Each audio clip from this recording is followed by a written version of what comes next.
Hi students, welcome to your channel money tutorial. इस video class में मैं आपको सिखाता हूं प्रोबेबिलिटी के एमसीक्यू क्वेश्चंस जो हमारे सीयूईटी एंट्रेंस एग्जाम में आने के ज्यादा चांसेस हैं। इस वीडियो क्लास में मैं आपको जितने भी क्वेश्चन सिखाऊंगा मैं आपको ट्रेडिशनल मेथड या अप्रोच को फॉलो नहीं करूंगा। सारे के सारे मैं कोशिश करूंगा कि शॉर्टकट ट्रिक आपको मैं सिखाऊं सो दैट कि आपका एक question with in 1 minute solve हो जाए। क्योंकि एंट्रेंस एग्जाम में हमारे पास ऑन एन एवरेज एक क्वेश्चन करने के लिए 1 मिनट का टाइम है। उसी 1 मिनट में हमें क्वेश्चन भी पढ़ना है, क्वेश्चन को समझना भी है और आंसर भी करेक्टली डिलीवर करना है। तो इसके लिए ट्रेडिशनल अप्रोच को हम फॉलो नहीं कर सकते। हम कुछ स्मार्टनेस और कुछ शॉर्टकट ट्रिक्स को आज हम यूज करेंगे। तो स्टार्ट करता हूं आज की वीडियो क्लास का फर्स्ट क्वेश्चन। ये रहा आपके वो स्क्रीन पर। A couple has 2 children. Find the probability that both the children are boys if it is known that older child is boy. ठीक है, स्टार्ट करता हूं। मेरे को समझाने में बेशक थोड़ा टाइम लग सकता है, पर समझने के बाद आप लोगों को ज्यादा टाइम इस पे खराब नहीं करना, जल्दी से फटाफट आपको आंसर डिलीवर करना है। देखो, कपल हैज 2 चिल्ड्रन, तो क्या क्या पॉसिबिलिटीज है? Boy boy, boy girl, girl boy और लास्ट गर्ल गर्ल। ठीक है, ये 4 पॉसिबिलिटीज हैं। अब देखो, इसमें क्या है कि एक कंडीशनल प्रोबेबिलिटी का क्वेश्चन है। एक इवेंट गिवन है और दूसरे की प्रोबेबिलिटी पूछ रहे हैं। तो सबसे पहले इस सैंपल स्पेस में से जो इवेंट हो चुका है ऑलरेडी, जो गिवन है वो निकाल लो पहले। तो आप क्या गिवन है देखो, find the probability that both the children are boys. हमें दोनों के दोनों बच्चे बॉयज हैं, इसकी प्रोबेबिलिटी निकालनी है। If it is known that older child is boy, और क्या गिवन है? Older child is boy. पहला स्टेप, शॉर्टकट का पहला स्टेप, हमें क्या गिवन है? Older child is boy. तो ओल्डर चाइल्ड बॉय कैसे कैसे हो सकता है? ये और ये, यही तो 2 पॉसिबिलिटीज है हमारे पास। जो गिवन है हमें वो सबसे पहले लिखना है। ट्रेडिशनल फॉर्मूला यूज नहीं करेंगे, जो गिवन है सबसे पहले वो लिखना है। क्या गिवन है? ओल्डर चाइल्ड इज बॉय, ये रहा। अब इसमें से हमें किसकी प्रोबेबिलिटी निकालनी है? हमें प्रोबेबिलिटी निकालनी है both the childrens are boys. अब इस 2 हमारे पास हैं, इसमें से both the childrens are boys कहां पर है? ये रहा, both the childrens are boys, है ना। तो प्रोबेबिलिटी क्या बना? 1 आउट ऑफ 2। तो 2 केस हमारे फेवर में थे, 2 में से एक, 2 केस पॉसिबल थे, 2 केस पॉसिबल थे। 2 पॉसिबल केस में से एक हमारे फेवर में है। तो 1/2 इस क्वेश्चन का आंसर है। क्लियर? आंसर है ना आपके पास? एमसीक्यू क्वेश्चंस आएगा, जो करेक्ट ऑप्शन है उसको हम टिक करते हुए चलेंगे। मैं आपको एक बार दोबारा से कंसेप्ट समझाता हूं, शॉर्टकट ट्रिक को कैसे फॉलो करना है। सबसे पहले आप सैंपल स्पेस लिखो, जो गिवन क्वेश्चन होगा। उसके बाद कंडीशनल प्रोबेबिलिटी में एक इवेंट गिवन होता है जो ऑलरेडी हैपेंड है, और दूसरे की प्रोबेबिलिटी निकालनी होती है। जो इवेंट गिवन है उस सैंपल स्पेस में से उसका एलिमेंट आप नीचे लिख लो, जो हमें गिवन है। जो इवेंट हमें गिवन है उसमें से हमारे फेवरेबल आउटकम कितने हैं, जो गिवन है उसमें से फेवरेबल आउटकम कितने हैं, उसकी बन जाती है प्रोबेबिलिटी। इसमें से एक हमारे फेवर में था और 2 पॉसिबल थे, तो 1/2 इसका आंसर है। हमें प्रॉपर तरीके से सब्जेक्टिव एग्जाम नहीं है, और जिस स्टूडेंट को सब्जेक्टिव वे में समझना हो आप मेरे चैनल पेज पे जाना। प्रोबेबिलिटी का बहुत बढ़िया लेवल से मैंने आपको सारे के सारे वीडियो लेक्चर्स डिलीवर किया हुआ है, आप वहां से समझ सकते हो।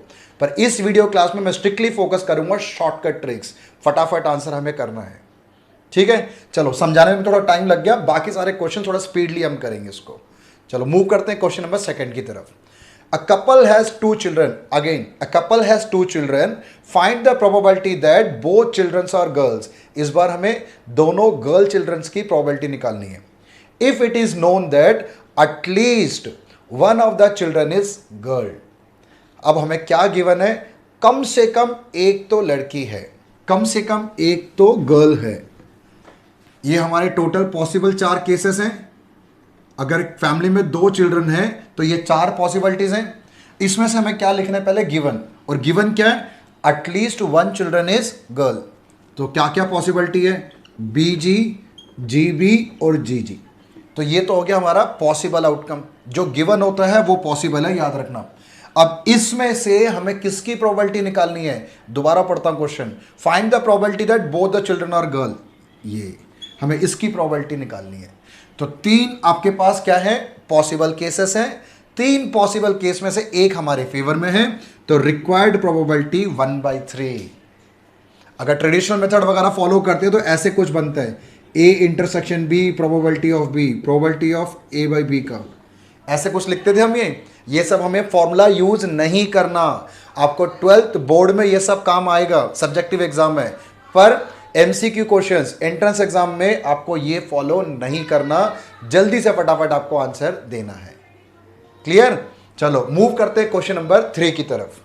Question number 3, a pair of dice is thrown if the two numbers appearing on them are different. एक पेयर को थ्रो कर रहे हैं, उसमें 36 केस बनेंगे ना सैंपल स्पेस में, 36 केस, 1 1 1 2 1 3 1 4 1 5 1 6, 2 1 2 2 2 3, ऐसे डॉट डॉट डॉट 6 6 तक जाकर खत्म होगा।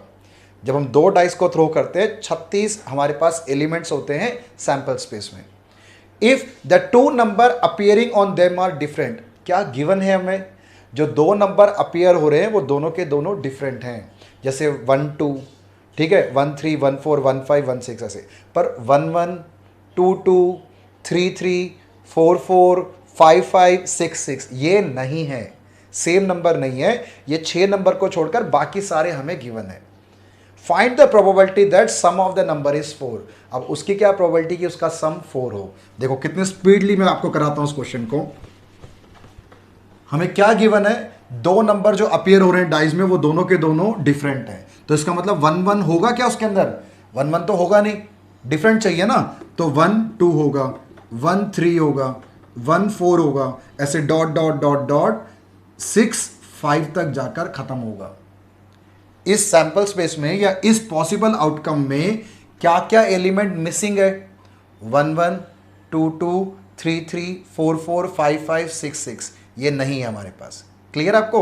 तो टोटल कितना हुआ? ये 30 पॉसिबल आउटकम्स हैं। अब हमें किसकी प्रोबेबिलिटी निकालनी है? हमें प्रोबेबिलिटी निकालनी है find the probability that sum of the number is 4। Sum of the number 4 कैसे बन सकता है? यहां पे देख लेते हैं। 4 1 3 से बन सकता है, 2 2 से बन सकता है, और 3 1 से बन सकता है। यही है ना? अब इसमें से कितने एलिमेंट्स अंदर हमें गिवन पॉसिबल आउटकम में होंगे? इसमें ऑब्वियसली 2 2 तो नहीं होगा, 2 2 तो नहीं होगा क्योंकि सेम एलिमेंट तो है ही नहीं, ये तो इसके अंदर है ही नहीं, तो ये दो एलिमेंट इसके अंदर होंगे। क्लियर? तो दो हमारे फेवर में है और पॉसिबल कितना है? 30। तो फाइनल आंसर इज 2/30। तो रिक्वायर्ड प्रोबेबिलिटी 2/30। दो हमारे फेवर में है आउट ऑफ 30 पॉसिबल आउटकम्स। तो फाइनल आंसर थोड़ा छोटा कर लेते हैं, 1/15। 1/15 इसका फाइनल आंसर। देखो कितने इजी तरीके से हम क्वेश्चंस को कर रहे हैं बिना किसी फॉर्मूले को यूज किए हुए। पर इन क्वेश्चन को प्रोसीड करने के लिए आपको थोड़ा बहुत क्या थोड़ा से ज्यादा ही आपको कंडीशनल प्रोबेबिलिटी या पूरा का पूरा प्रोबेबिलिटी का टॉपिक अच्छे से आना चाहिए। देखो बोर्ड एग्जाम भी तो आपको देना ही है ना, तो बोर्ड एग्जाम में कम नंबर नहीं लाना, उसमें भी अच्छे नंबर स्कोर करने के लिए प्रोबेबिलिटी पे तो आप अच्छे पकड़ रखो आप।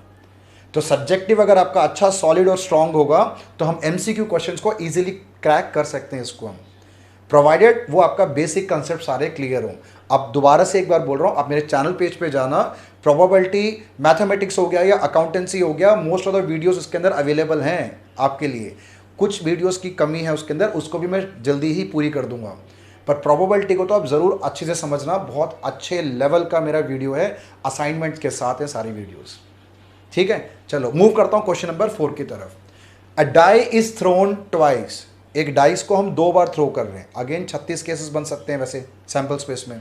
सम of the number appearing is observe to be 6। अच्छा, क्या गिवन है हमें? इस बार इसको रब कर लेता हूं।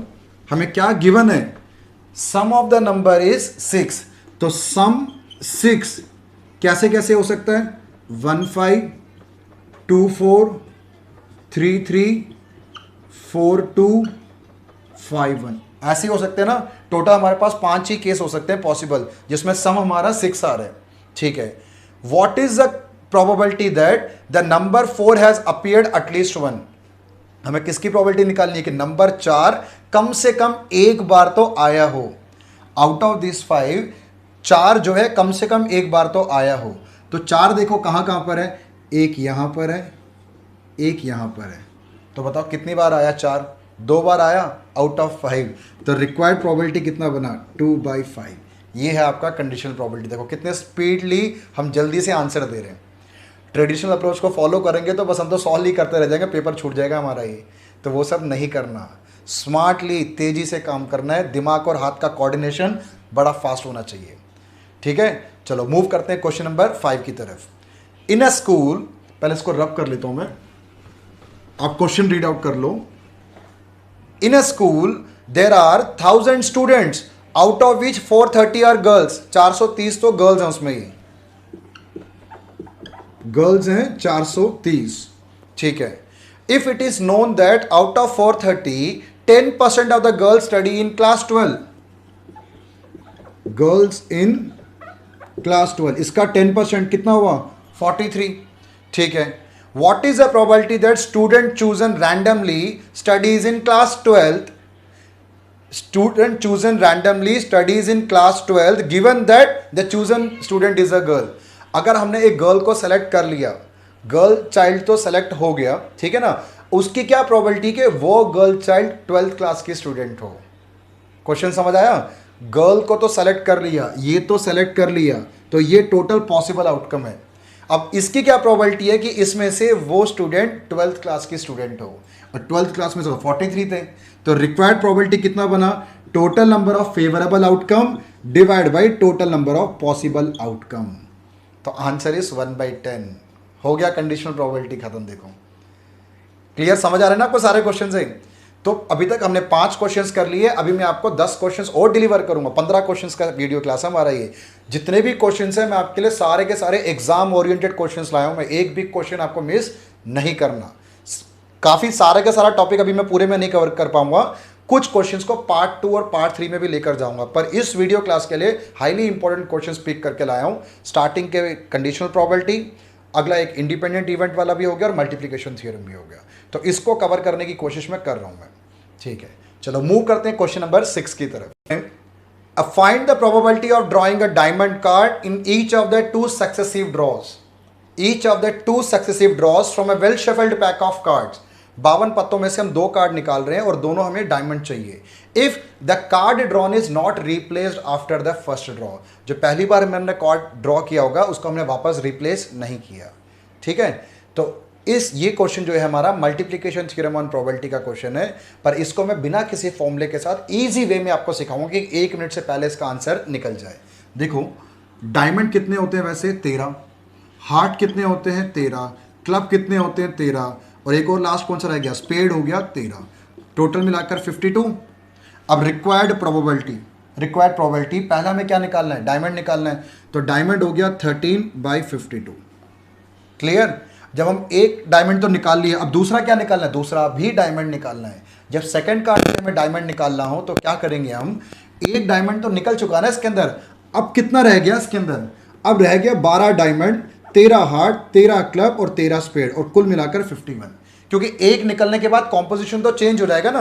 अब इसमें से एक डायमंड और निकालना है, अब डायमंड की प्रोबेबिलिटी कितनी होगी 12/51। समझ आ रहा है आपको? बस जल्दी से फटाफट इसको सॉल्व कर दो, क्वेश्चन खत्म हो गया आपका। ये हो गया 13, ये 4 से कटेगा, ये 3 से कटेगा, 1/17, 3 और 51 कटेगा तो 1/17। ठीक है, तो ये हमारा फाइनल आंसर ऑप्शन में है, उसको टिक कर कर आगे बढ़ेंगे। क्लियर? कोई फॉर्मूला लिखने की कोई जरूरत नहीं है, सिंपल लॉजिक को यूज करना है, ट्रिक समझो, आगे बढ़ते जाओ। ठीक है, जो भी क्वेश्चन आप अटेम्प्ट करोगे, देखो गलत मत कर देना, गलत के नेगेटिव मार्किंग्स भी होते हैं। ठीक है, अच्छे से सोच समझ के माइंड और हाथ का कोऑर्डिनेशन स्ट्रांग होना चाहिए। ठीक है, चलो आगे बढ़ते हैं क्वेश्चन नंबर 7 की तरफ। 2 cards are drawn without replacement from the pack of 52 cards. फिर से 2 कार्ड निकाल रहे हैं। Find the probability that first card is king and second is an ace. एक हमें चाहिए किंग और दूसरा चाहिए हमें एस। ठीक है, ये भी बिल्कुल सेम इसी पैटर्न पे ही होगा। समझाने में मुझे टाइम लगे ना, पर आपको करने में टाइम नहीं लगना चाहिए। किंग कितने होते हैं 4, एस कितने होते हैं 4, तो बाकी अदर्स कितने हुए, 52 में से हमारे 8 चले गए तो 44, 52। ठीक है, यही कंपोजिशन है। सबसे पहले हमें कौन सा कार्ड निकालना, find the probability that first card is king, तो पहले किंग निकालना है। किंग कितना 4 आउट ऑफ 52, पहले तो हमने किंग निकाल लिया। अब दूसरा कार्ड कौन सा निकालना है, सेकंड। जब भी बीच में एंड आ जाए तो मल्टीप्लाई का साइन डालना। अब जब हमने एक किंग निकाल लिया तो यहाँ किंग कितना रह गया 3, एस 4, अदर्स 44 और टोटल 51 रह गए। अब इस कॉम्पोजिशन में से हमें एस निकालना है। एस कितना है यहाँ पर? 4/51। क्लियर है? अब इसको थोड़ा कैलकुलेशन कर लेते हैं। ये कैसे कटेगा? 1/13, अब नहीं कट पाएगा। 4, 3, 15, 1, 16, 1, 6, 4/663। समझ आ गया? बस करने का तरीका समझ आना चाहिए, कैलकुलेशन फास्टली करना। ठीक है, चलो मूव करते हैं। बिल्कुल सेम इसी पैटर्न पे अगला क्वेश्चन भी हमारे पास। Question number 8, a bag contain 5 white, 7 red and 3 black balls.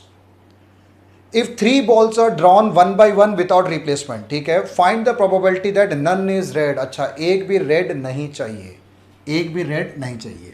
बिल्कुल सेम इसी लेवल का क्वेश्चन है, सारे 1 मार्कर क्वेश्चन है। हमारे पास वाइट है 5, वाइट के बाद अगला बॉल है हमारे पास रेड है 7 और तीसरा बॉल है ब्लैक है 3, तो टोटल 15।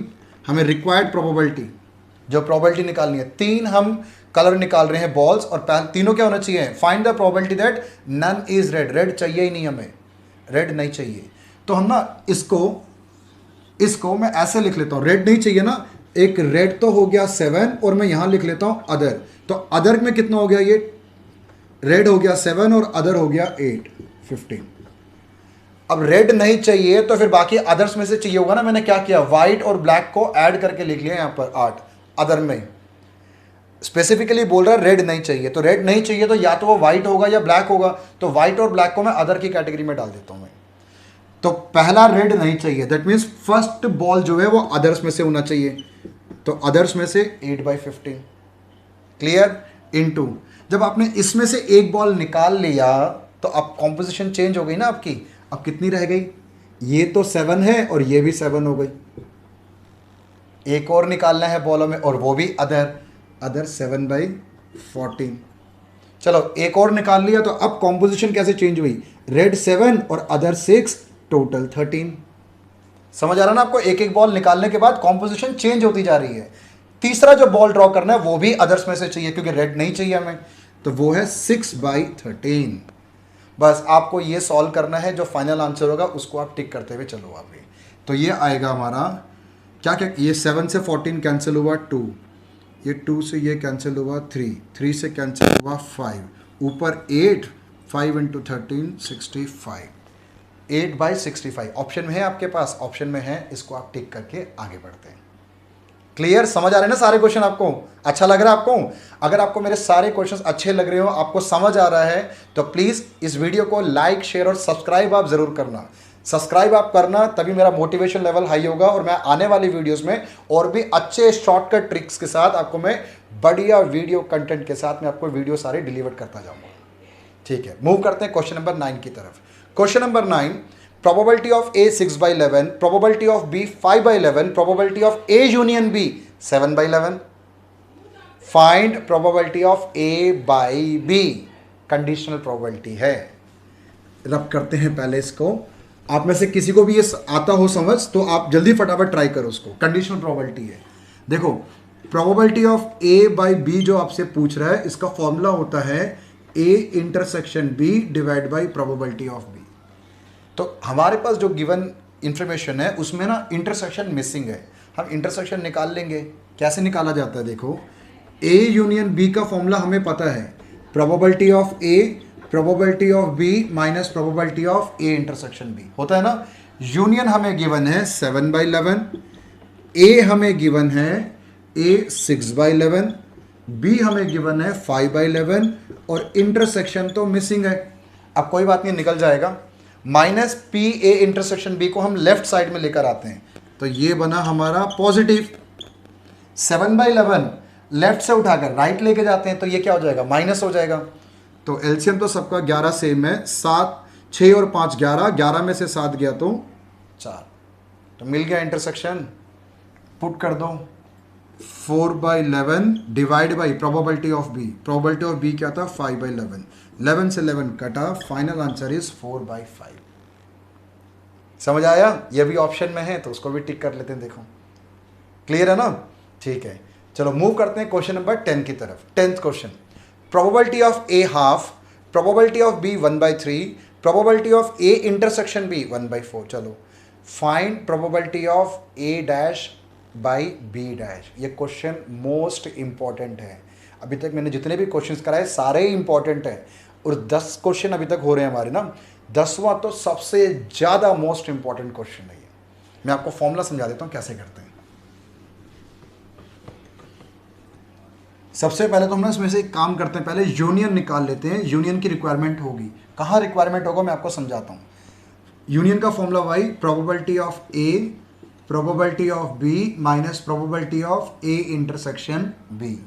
प्रोबेबिलिटी ऑफ ए है 1/2, प्रोबेबिलिटी ऑफ बी है 1/3 और ए इंटरसेक्शन बी है हमारे पास 1/4। एलसीएम 12 आ जाएगा, ऊपर 6, यहाँ 4, यहाँ 3, तो ये हो गया 7/12। क्लियर? हमें निकालना है probability of A dash by B dash, यही चाहिए ना हमें। देखो कैसे निकलेगा, probability of A dash intersection B dash divide by probability of B dash. Numerator में जो लिखा हुआ है इसे बोलते हैं not A and not B. Not A and not B मतलब neither A nor B, neither A nor B. ये सारे के सारे टॉपिक मैंने आपको वीडियो क्लास में सिखाया हुआ है प्रोबेबिलिटी वाले में, ठीक है। मैं दोबारा एक बार बोल रहा हूँ कि उसको भी ज़रूर आप गो थ्रू करना। Not A and not B या नाइदर ए नॉर बी का फॉर्मूला होता है 1 minus A union B, 1 minus A union B, और यहाँ पर नॉट बी है 1 माइनस पी बी। क्लियर? अच्छा, 1 minus A union B, A union B को 1 से माइनस कर दो, 1 में से 7/12 गया तो कितना बचेगा 5/12। Clear? 1 minus P B, P B ये रहा 1/3, इसको भी 1 में से माइनस कर दो तो ये कितना बचेगा हमारा 2/3। समझ आ रहा है आपको? अब जल्दी से फटाफट सॉल्व कर दो, इसको इससे कैंसिल करूंगा तो 4 आएगा, 5, 4 नीचे 5/8। तो इस क्वेश्चन का आंसर हमारा 5/8 है। क्वेश्चन मोस्ट इंपॉर्टेंट है, इस क्वेश्चन को तो बिल्कुल मिस नहीं करना आपको। क्लियर? टिल नाउ हमने 10 क्वेश्चंस कर लिए, 10 के 10 बड़े अच्छे लेवल के क्वेश्चंस हैं, सारे शॉर्टकट ट्रिक के साथ। 5 क्वेश्चंस अभी हम और करेंगे, बने रहते हैं वीडियो।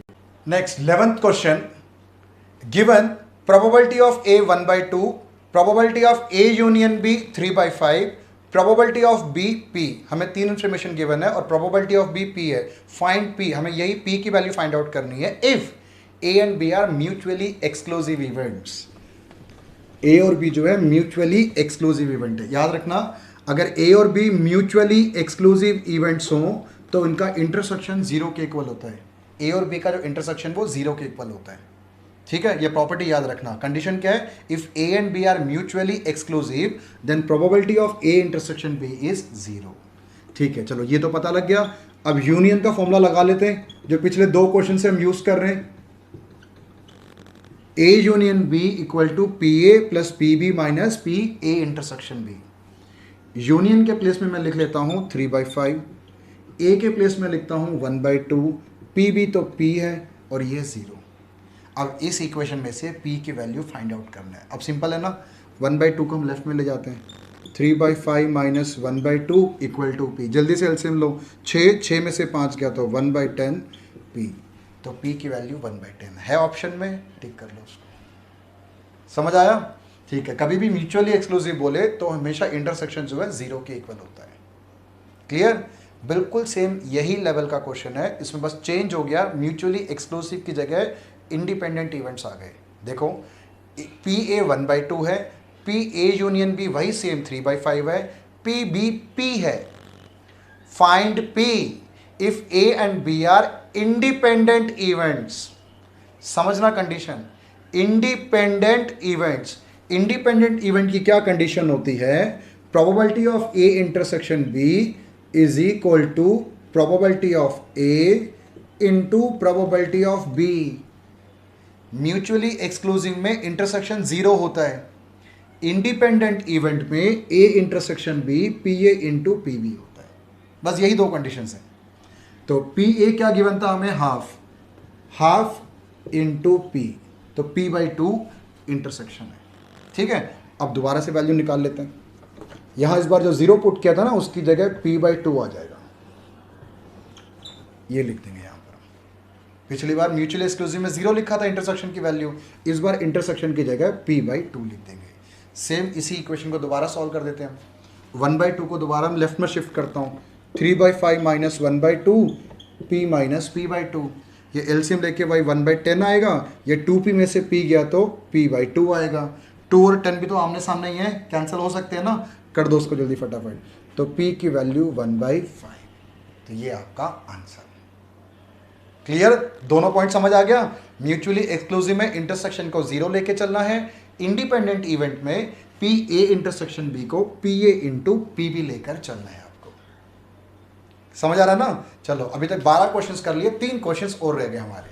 मूव करते हैं क्वेश्चन नंबर 13 की तरफ। Probability of solving specific problem independently by A and B are 1/2 and 1/3 respectively.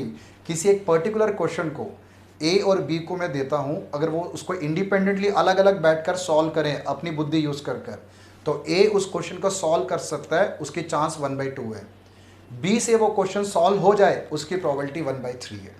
ठीक है, दोनों चीटिंग नहीं कर रहे, दोनों अलग अलग बैठे हुए हैं। इंडिपेंडेंटली दोनों से सॉल्व होने की प्रोबेबिलिटी 1/2 और 1/3 है। If both try to solve the problem independently, find the probability that problem is solved.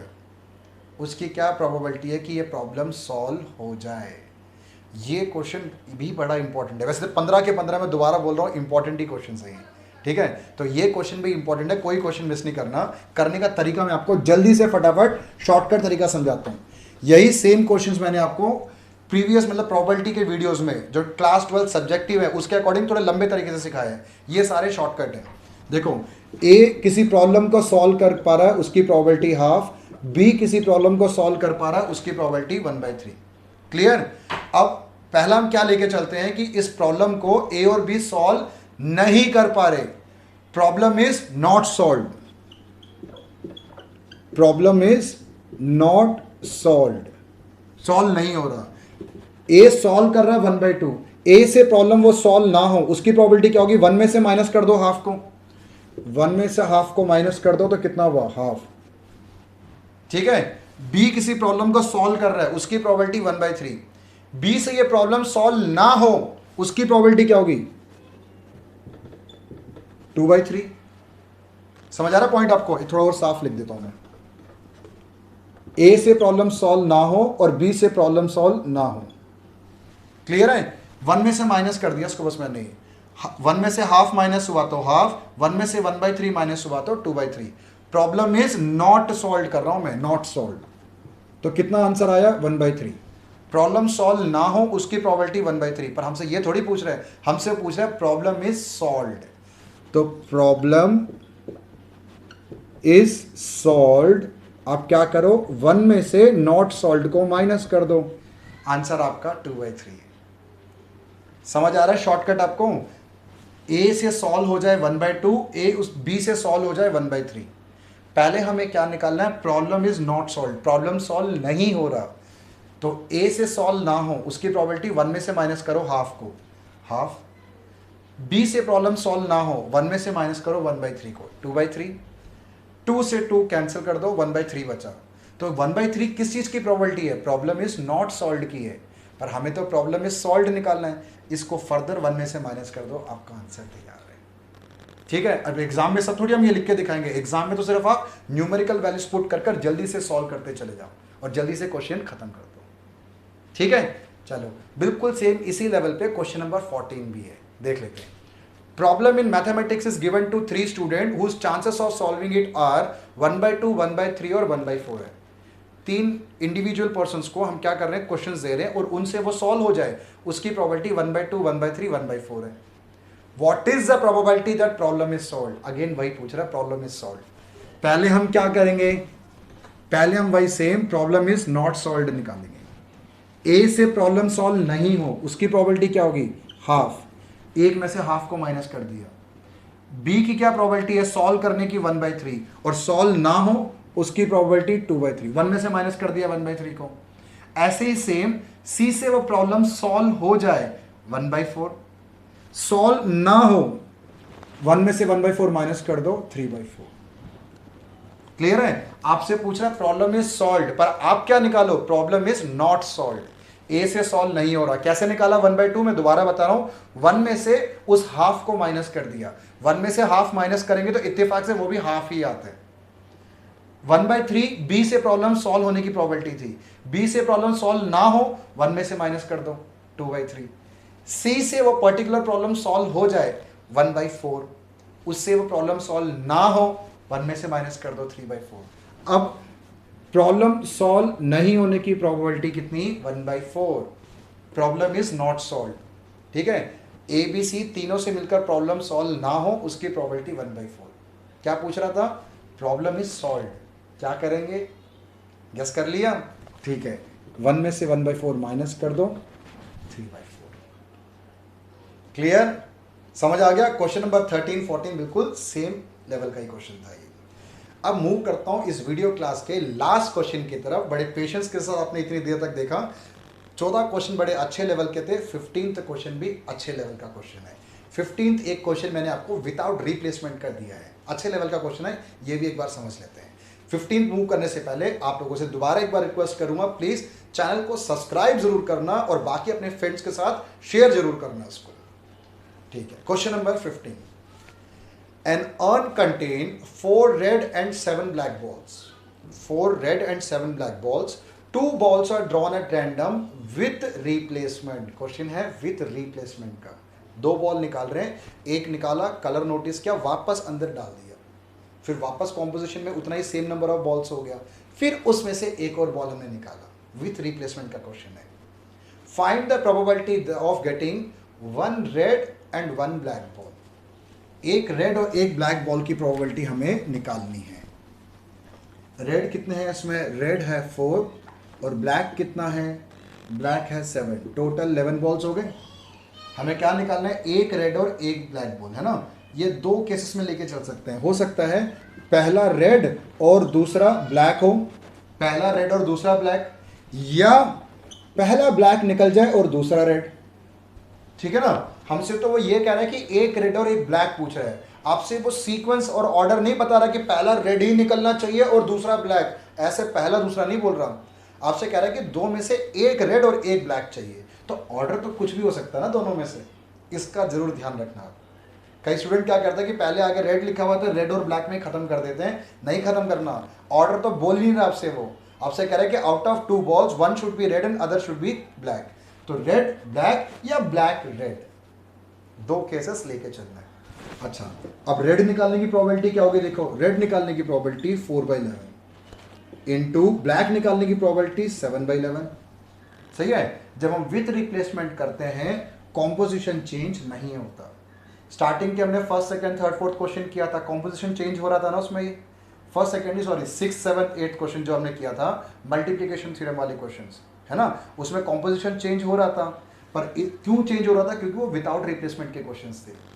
With replacement में कॉम्पोजिशन कभी चेंज नहीं होता, क्योंकि जो बॉल आप निकाल रहे हो, कलर देख रहे हो, वापस उसको अंदर रख रहे हो, तो वापस अंदर रखने के बाद तो टोटल नंबर जो है वो तो सेम ही हो जाएगा ना, तो कॉम्पोजिशन कैसे चेंज होगा, नहीं हो सकता।